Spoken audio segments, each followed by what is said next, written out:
అందరికీ నమస్కారం. ఈ వీడియోలో డేటా వెరిఫికేషన్ చేసే విధానం చూద్దాం. ముందుగా గూగుల్ క్రోమ్లో dristy.org.in టైప్ చేసిన తర్వాత పోర్టల్ మరియు డేటా వెరిఫికేషన్ మనకు కనిపిస్తుంది. డేటా వెరిఫికేషన్ క్లిక్ చేసినప్పుడు ఇక్కడ CWSN డేటా వెరిఫికేషన్ అని మనకు కనిపిస్తుంది కదా. ఇక్కడ సైన్ ఇన్లో మనకి ఇవ్వబడినటువంటి యూజర్ ఐడి మరియు పాస్వర్డ్ని ఎంటర్ చేసి సైన్ ఇన్ మీద మనం క్లిక్ చేస్తాం. ఇప్పుడు మన యొక్క పోర్టల్ అనేది ఓపెన్ కాబడుతుంది. ఇలా ఓపెన్ అయినటువంటి పోర్టల్లో మనకు కనిపించే ఈ యొక్క నోటిఫికేషన్లో క్రిందన ప్రొసీడ్ అనే బటన్ మనం సెలెక్ట్ చేసుకుంటాము. తర్వాత మనకు సంబంధించినటువంటి RCI సర్టిఫికేట్ నెంబర్ మరియు ఇష్యూడ్ డేట్ని మరియు లాస్ట్ రెన్యువల్ డేట్ని మనం ఎంటర్ చేసి అప్డేట్ అనే ఈ యొక్క ఆప్షన్ని మనం సెలెక్ట్ చేసుకుంటాము. ఈ విధంగా మన యొక్క RCI డీటెయిల్స్ని మనం అప్డేట్ చేసుకుంటాము. తర్వాత క్రిందన మనకు ట్యాగ్ చేయబడినటువంటి స్కూల్ వివరాలు వస్తాయి.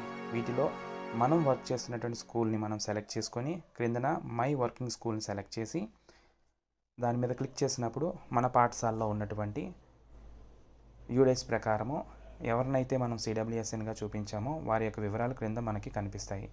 వీటిలో ఒక్కొక్క విద్యార్థిని కన్ఫర్మ్ చేసి ఇలా మిస్సింగ్ డీటెయిల్స్ అని ఈ నోటిఫికేషన్ వచ్చినప్పుడు దాని మీద ఎస్ మీద క్లిక్ చేసినప్పుడు మనకి ఈ యొక్క నోటిఫికేషన్ ఓపెన్ అవుతుంది. ఇక్కడ మనకు కనిపిస్తున్నటువంటి ప్రతి కాలంని మనం కేర్ఫుల్గా అబ్జర్వ్ చేసి దాన్ని క్రాస్ చెక్ చేసుకున్న తర్వాత యాడ్ చేంజెస్ని మనం క్లిక్ చేయాలి. ఇలా యాడ్ చేంజెస్ని క్లిక్ చేసిన తర్వాత విద్యార్థి యొక్క వివరాలను మనం సేవ్ చేసుకోవాలి.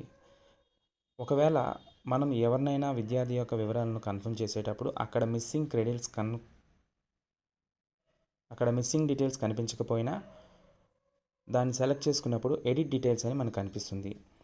ఒకసారి వెరిఫై చేసుకొని ఫైనల్గా అప్పుడు మనం కన్ఫర్మ్ చేసుకొని సేవ్ చేసుకుంటాము. ఈ విధంగా విద్యార్థికి సంబంధించిన ప్రతి ఒక్క డీటెయిల్స్ని మనం అబ్జర్వ్ చేసి కన్ఫర్మ్ చేసిన తర్వాత మాత్రమే మనకి డేటా వ్యాలిడేషన్ పూర్తయి మన పోర్టల్లో ప్రతి విద్యార్థి యొక్క వివరాలు మనకు కనిపిస్తాయి. Thank you.